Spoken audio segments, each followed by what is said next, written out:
जय जगन्नाथ। आपण मैंने कौन आप घर को रंग करने चाहते जदि हाँ तेल यही भिडटी आपण मानी मु विभू दत्त मो इंटीरियर रू आम जो रंग किणिया जाऊ आम दोकानी को कहू भाई आ मते रंग देल मो घर रंग करार अच्छी दोकानी वाला पचारे आज्ञा आप रंग पसंद कौन तो आम कहीदे शागुआ कि हलदी कि नील कि गोलापी तो से हिसाब से सी तार बाछिकी दे दिए किंतु ताको कौन जना अच्छी आम रूम साइज केते आम घर साइज कौन आम घर केतरा रूम किसी जना न थाए तो से आम जो सब रंग बाछू आम लगे सारापर आमको भल लगे तो कौन करा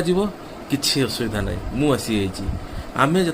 रूम साइज देखू कि रंग देखू आम सब भाविया कथा आम रूम साइजटा केते जदि रूम साइज 10 बाय 10 अच्छी ताहले कौन रंग लगे 10 बाय 20 अच्छी कौन लगे जदि 20 बाय 30 अच्छी कौन लगे जदि 20 बाय 30 अच्छी ताहले आम गोटे